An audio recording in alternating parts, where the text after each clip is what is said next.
AITAH for having my mother-in-law attend the birth of my first child instead of my mom? Posted by you/chronicallyanxious_. I want to preface this by saying that my husband is currently deployed and will most likely not be able to come home for the birth. Knowing this, my husband and I had originally planned for my own mother to fly into town and help me before and after giving birth. Keep in mind, we were going to pay for the plane tickets. For the past few months, I've had this good feeling that my mom wouldn't be able to help me in the ways I needed to be helped. So I discussed this with my therapist, and we decided that I should have a conversation with my mom, letting her know what I may need help with. In the following days, I finally gathered up the courage to talk to my mom and let her know how I expected this day to go. I told her I'd probably need help with cooking and chores that require bending over in the event that I had to get a cesarean section. I also told her that during this time, her role is to be my mom and not grandma. She laughed at that comment, and the whole conversation made me feel uneasy. That feeling was solidified when my sister called me the next day and informed me that my mom was complaining about how I had a bunch of rules for when she visits. Then, 3 days later, she called me. I had an inclination that it was because she was upset with what I was asking for, so shortly after I answered the call, I said, "My husband is leaving for deployment tomorrow, we are doing XYZ one last time," to hint that now wasn't a good time to discuss. Unfortunately, my mom doesn't exactly care about others' needs or emotions, and she kept pressing. She asked me if I even wanted her to visit, and she also made a snide comment about me wanting a live-in maid. When I tell you I lost my crap, I'm not even kidding. I'm not proud of this, but I yelled at her, and I said, "I'm sorry you expected to come here and be catered to. Have me cook and clean for you with my V-part bleeding and my skin raw and bleeding from nursing when my husband is deployed. That you thought you would get to play grandma the entire time?" Her response to that was simply, "Well, you didn't say you wanted that. So, I'm having my mother-in-law come instead." My mom doesn't know. I lied by omission when I called her the following week to let her know she can visit when my husband returns from deployment instead. She thinks that I am just going to have local friends assist me. I told my sister I may have my mother-in-law come out instead, and she was skeptical, but mostly because of our own mother's reaction, like I am making the wrong choice because if our mom were to find out, it would cause immense drama. So, am I the jerk for having my mother-in-law attend the birth of my first child instead of my mom?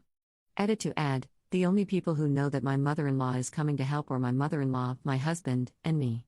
I mentioned the idea of my mother-in-law coming to my sister because, for a brief period, my sister was going to come in my mother's place. However, since my sister is a labor and delivery nurse in a different state, the likelihood of her being able to be here when I go into labor was slim to none. So I casually mentioned to my sister that my mother-in-law canceled her cruise, and would be available when I'm due, to feel out her reaction to me no longer needing her help around that time. Anyway, that's why my sister knows there's a possibility my mother-in-law might come. I've purposely not told her that my mother-in-law is definitely coming to prevent her from slipping up and telling my mom. I know, it's all messy, and it's mostly because everything unfolded so quickly. Top/relevant comments. Commenter. Not the jerk, you and your sister ought to think about how much worrying about your mom's reactions to things affects your choices. Ops response. That's something I'm working on in therapy. I felt pretty confident in my decision until my sister was like, "Oh, but it'll be so bad," etc. That's when I started having some mixed feelings. Commenter 2. Maybe I'm wrong, but I don't see a problem with asking your mom to be a live-in maid. I did it for my daughter this past summer when she had surgery for some touch-up work after 4 kids and a hysterectomy. I did whatever she needed and made sure she had lots of ready-to-bake meals in her freezer for when I left. Ops response. The only issue was the context and tone in which she said it. It was super accusatory, and she said I was speaking to her like I was interviewing her for a job, despite my saying I was serious, because asking for help is just hard for me to do. Op responds to a comment about being passive-aggressive. No, the passive-aggressiveness means I'm frustrated because I've mentioned countless times that I am trying to figure out how I want to reframe my relationship with my mother and establish better boundaries, for the sake of myself and for the sake of my child. Yet you're just incessantly commenting about how I should have done XYZ while stating I need to be an adult when things have already happened, and I am already low contact. So go ahead, spam the comments. I'm not responding anymore. Additional information from Op after reading comments in the original post. Thanks, everyone. Logically, I know I'm not the jerk, but I just needed some validation from people not involved to help it sink in. I don't know if that makes sense to y'all or not. I know I still have a lot of growing to do, and I know I have to work on my boundaries, with my mom and the desire to overshare with my sister. I'm not perfect, and I'm working on it. Literally, these are my current goals and objectives for therapy. But thank you to anyone who takes the time to read my post and provide their insight, I appreciate it. Update 6 days later. After 2 weeks of no contact, I finally spoke with my mom today, and I revealed that I had been distant due to needing to process my feelings. I told her that I found it very hurtful that me asking for help was spun into requiring her to be my live-in maid during my postpartum period. I also explained that I had not been updating her or my dad on the pregnancy due to their lack of interest and support. During this conversation, I learned that when I had first asked her for help, she, for some reason, interpreted this as me saying I did not want her to be there. She kept repeating over and over, "Well, you had made up your mind that you didn't want me there when you were talking to me about the things you needed." So I stopped her and said, "Make this make sense. Why the heck would I have it in my mind that I'm paying for your ticket to come over here, come up with a list of ways I can / want to be helped, work up the courage to have that conversation with you, and have that talk? Why would I go through all of that? I'm 26 years old, I have no interest in playing mind games." She didn't have a real response to that other than, "Okay." Mystery solved as to where all of that stemmed from. As for the lack of interest and support, that quite literally stemmed from their reactions, or lack thereof, to the news of me being pregnant and any updates regarding the pregnancy, such as the name, gender, and appointment updates. Any information that was revealed to either my mom or dad would get a very mild, cool, or a response along those lines. When I addressed this today, my mom asked, "Well, how do you want us to react?" I responded with, "I shouldn't have to tell my parents how to show interest or excitement over a new grandchild." While it may seem like this conversation didn't quite go well because there was no real promise of solution or change, it was extremely healing for me. I prefaced the talk with, "I'm not expecting anything to change. I'm letting you know the reasons I have been distant. I have already thought about this, and I have already processed these feelings. I need to put this out there so that it doesn't build and I don't end up resentful." Overall, it just really sunk in that I am able to stand up for myself, and it felt so good to correct her for putting words in my mouth. Also, I felt so proud because I was able to keep the conversation very matter-of-fact, focused on actions, not character, and remain calm throughout the talk despite there being jabs and unnecessary remarks. But yeah, thanks to all the people who provided input on my initial post. There are a lot more layers and childhood trauma that feed into the dynamic I have with her, so just know that this update and the initial post are kind of like a little scratch on the surface. Top/relevant comments. Commenter. Your mother is spinning things to suit her narrative? It's not logical, and it's not something you should dwell on. If your mother-in-law can help you, take her help. I'd say your parents aren't ones to rely on for this new chapter of your life. Have they always been like this? Has your mom always spun things to change the narrative? I hope you have a speedy recovery. Congratulations on becoming a new mom. Ops response. This talk definitely opened my eyes to the fact that she creates this narrative to help preserve her ego and play the victim. It's something I already knew, but this helped solidify it even more. In the past, she would reframe things to make it seem like she was some great mother figure, and she would place herself in an imaginary competition with my own mother-in-law and my sister's mother-in-law. So that has always been a constant. However, this was the first time she revealed a false narrative in this way. As for my dad, he's quite aloof, for lack of a better word, and he tends to follow my mom's lead. And thank you, as I enter the 3rd trimester, it's sinking in more and becoming more exciting. Commenter 2. I know these words are used a lot on Reddit, but your mother sounds manipulative and toxic. Manipulative because she tries to spin it in a way that makes her the victim. This behavior has been present for as long as you can remember. It's clear as day from your post. It's like she's trying to make you feel like you're crazy. Ops response. She was definitely trying to make me feel crazy. She also claimed that I was ignoring her and avoiding her for months, which I had to correct. I explained that I started distancing myself in mid-September, but I still responded to her and answered calls up until 2 weeks ago. I told her the only reason it felt worse than it actually was is because, for once, I wasn't the one doing the heavy lifting in the relationship. In the past, I was the one constantly reaching out, texting first, and calling. And to be frank, within those 2 weeks, she made only 3 attempts to contact me. She called me twice, and when I couldn't answer, she finally texted me this past Saturday. I responded, saying I've been very busy, which is true, and that I loved her. But the way she retold it, she made it seem like she was constantly calling and texting me, and I was just straight up ignoring her. Op clarifies the details on calling her mother to fly in to help her at home. When I found out I was pregnant, we knew my husband would be deployed when I was due. So, early in my pregnancy, I spoke with my mom and asked her if she would be able to come and help. She agreed to come, and we offered to pay for the ticket. Then, last month, I called her to have a conversation focused on the ways I might need help, since I hadn't really had a real talk with her about that. I had just made comments in passing. Was Op able to directly tell her mother that she is no longer needed to come out for the birth/postpartum time span? I had already told her that I didn't want her to come. She knows that she's allowed to visit when my husband returns from deployment, and if that doesn't work for their schedule, then they can wait until we find time to fly back to California. I did that last month, and I believe I may have mentioned it in my initial post.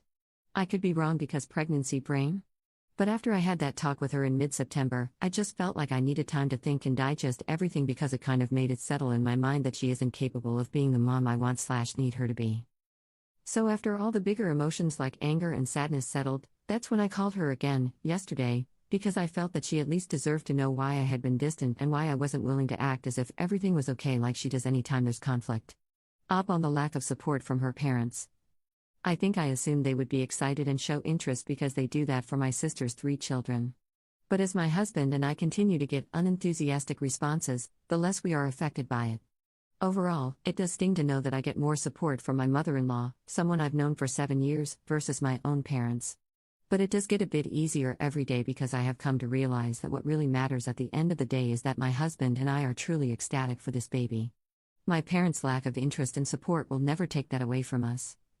Second update 5 months later. Well, this is an update I didn't think would actually happen, but here we are. Just a warning, I am raging internally, so this may not be written well. First and foremost, the birth went well. My mother-in-law was incredibly supportive and helpful. The months leading up to me giving birth, the relationship I had with my mother was very surface level. I did not reach out as frequently. Things got a bit tense about a week prior to me giving birth due to other familial issues. My mother did not call or text me during the 2 weeks leading up to my due date.